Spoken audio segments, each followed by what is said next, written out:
የክረምት ትምህርተ ክርስቶስ መርሃ ግብር ተጀመረ።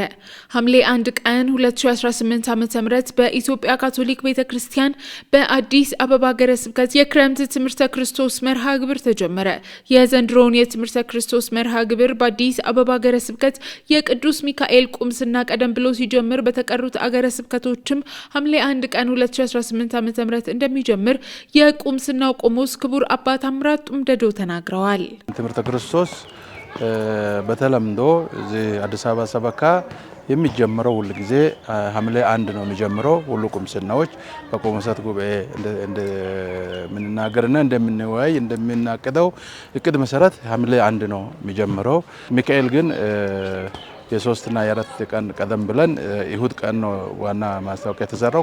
ከሰኞ ጀምረናል። ምክንያቱም ወደ ነሐሴ 24 አካባቢ ቀደም ብሎ ለቅዱስ ቁርባን እንዲዘጋጁ ለማድረግም ስለምንፈልግ 1-3 ቀን ምናምን አስቀድመን ጀምረናል ማለት ነው። ስለዚህ ትምህርተ ክርስቶስ እንግዲህ በዚህ በክረምት ወቅት ለልጆች እጅግ በጣም አስፈላጊ የሆነው ትምህርት እንደመሆኑ መጠን እንግዲህ ሁሉ ቁምስኖች ሁሉ ሰበካዎች በዚህ በክረምት ትምህርተ ክርስቶስን በጥልቀት ያስተምራሉ ማለት ነው።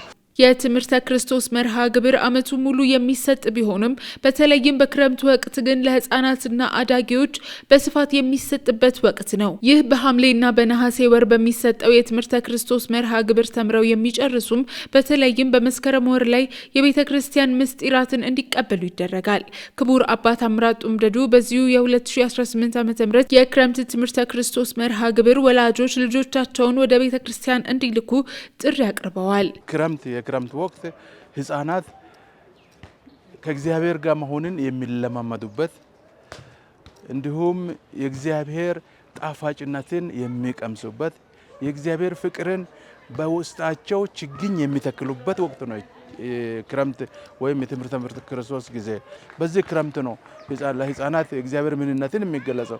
ማን ፈጠረ? እግዚአብሔር ለምን ፈጠረ? እንድናውቀው፣ እንድናመልከው፣ እንድናከብረው፣ እንድንኖረው የሚባሉ ነገሮችን ህፃናት የሚለማመዱበት በዚህ ክረምት ወቅት ስለሆነ ወላጆች ለልጆቻቸው መስዋዕትነትን ከፍሎ በየትኛውም በኩል በየትኛውም ሁኔታ ሁሉ በቤተክርስቲያን ባሉበት ካቶሊክ ቤተክርስቲያን ባሉበት ቦታዎች ሁሉ ህፃናትን በማቅረብ ትምህርተ ክርስቶስ እንዲማሩ ማድረግና እንዲሁም ደግሞ መላኩ ብቻ አይደለም ወይም ማምጣቱ ብቻ አይደለም፣ እነሱም እንግዲህ የሚያውቁትን እንዲያውቁ ማድረግ ያስፈልጋል። ስለዚህ እዚህ ቤተክርስቲያን መጥቶም እንዲማሩ ህፃናትን በተቻለ መጠን የትኛውም ህፃን መጥቶ እንዲማር ወላጆች በተቻለ መጠን መስዋዕትነትን ከፍለው ወደ ቤተክርስቲያን እንዲያመጡ አደራ ለማለት እንፈልጋለሁ። በአዲስ አበባ ሀገረ ስብከት ሐምሌ 1 ቀን 2018 ዓ.ም የተጀመረው የክረምት ትምህርተ ክርስቶስ መርሃ ግብር ከአዲስ አበባ በተጨማሪ በመላው የኢትዮጵያ ካቶሊክ ቤተክርስቲያን ሀገረ ስብከቶች በክረምት ወራት በስፋት ይሰጣል።